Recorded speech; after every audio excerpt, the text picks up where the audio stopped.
जय झूलेलाल। अॼु पाण सभई मोक्षदा ग्यारस जी कथा ॿुधंदासीं। हर हमेश वांगुरु हीअ कथा शुरू करण खां पहिरीं पाण गणेश गणपति महाराज जो ध्यानु धरंदासीं, उन्हनि सां प्रार्थना कंदासीं पंहिंजी हीअ पूजा प्रार्थना कथा सफली थिए, हू पाण सभिनि जे मथां राज़ी थिए ऐं जेकी बि असांजी भुलूं हुजनि उन्हनि सभिनि खे क्षमा करे। वक्रतुंड महाकाय सूर्यकोटि समप्रभ निर्विघ्नं कुरु मे देव सर्वकार्येषु सर्वदा। गुरु ब्रह्मा गुरु विष्णु गुरुदेवो महेश्वरा, गुरु साक्षात् परम ब्रह्म तस्मै श्री गुरुदेव नमः। बोलो श्री लक्ष्मी नारायण भगवान की जय। बोलो मोक्षदा ग्यारस माता की जय। मोक्षदा ग्यारस जी कथा कुछ हिन रीत सां आहे। हीअ मोक्षदा ग्यारस मोक्ष ऐं छुटकारो ॾियण वारी सभिनि ग्यारसुनि में श्रेष्ठ आहे। हीअ नायरे महीने जे शुक्ल पक्ष में अची पवंदी आहे। हिन ग्यारस ॾींहुं दामोदर भॻवान जी गुलनि फुलनि ऐं चंदन आदिक सुगंधित पदार्थनि सां उन जी पूॼा करणु घुरिजे।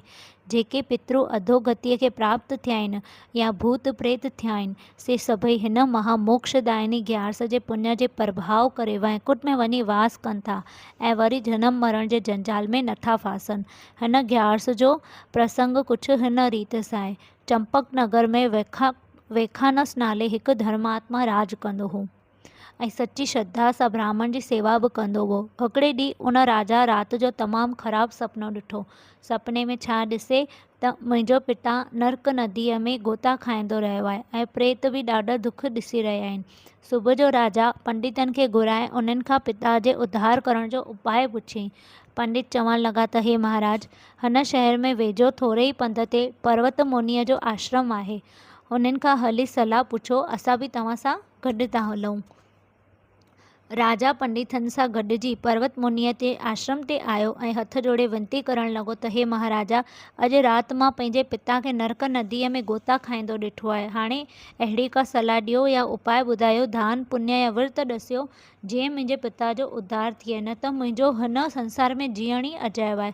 राजा जी वेनती ॿुधी पर्वत ऋषि चवणु लॻो त हे राजा, नाहर महीने जे शुक्ल पक्ष में जेका मोक्षदा नाले ग्यारस ईंदी आहे, तव्हां उन्हनि जो उपवास रखो ऐं उन्हनि जो फल पंहिंजे पिता जे नाले अर्पण करियो ऐं करण वारो करे त तव्हांजो पिता नर्क नदीअ मां निकिरी सिधो स्वर्ग ॾांहुं हलियो वेंदो। छो त हीअ मोक्षदा ग्यारस मुक्ति ॾियण वारी आहे। जेको बि प्राणी पंहिंजे जीअरे हीअ शुभ गीता वारी शुभ ग्यारस रखे थो, तंहिंजी अण पुछी बि मुक्ति थिए थी। बोलो श्री लक्ष्मी नारायण भगवान की जय। बोलो ग्यारस माता की जय। हर हमेश वांगुरु पाण हिन कथा जी समाप्तिअ खां पोइ पाण श्री लक्ष्मी नारायण भॻवान जो ध्यानु धरंदासीं। ओम नमो भगवते वासुदेवाय। हरि ओम नमो भगवते वासुदेवाय। ओम नमो भगवते वासुदेवाय। हरि ओम नमो भगवते वासुदेवाय।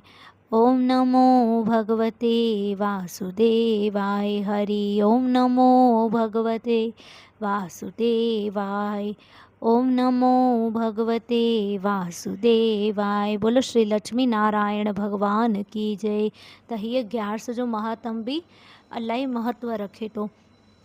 हीअ ग्यारस जो विर्त ई सिधो पाण सभिनि खे वैकुंठ लोक में पहुचाइण वारो आहे। त इन करे जो तव्हांखां विर्त न पुॼे त थी सघे एतिरो सात्विक धर्म पारो, पंहिंजो हिंदू धर्म पारो, दान धर्म करो ऐं पंहिंजे धर्म खे, पंहिंजे सनातन धर्म खे अॻियां वधायो। पंहिंजे ॿारनि खे बि इन जी जानकारी ॾियो त हूअ बि हिन ग्यारस जे महिमा खे पहचाननि, उन जे विर्त खे सुञाणनि। तव्हां सभिनि सां नमाणी वेनती आहे कि हर ग्यारस जो विर्त हुजे कि जेका बि ॾींहं हुजनि, सभई ॾींहं भॻवान जा हूंदा आहिनि। तव्हां सभई भॻवान जो ध्यानु धरो, भगवत भक्ति में लीन थियो ऐं पंहिंजे जीवन खे ईअं ई सफल बनायो।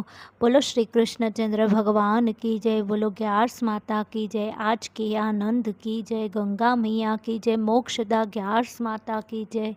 आयो लाल सभई चओ झूलेलाल, बेड़ाई पार सदाई नाम में शाहूकार। ओम नमः पार्वती पतये हर हर महादेव की जय। आज के आनंद की जय। ओम शांति शांति शांति।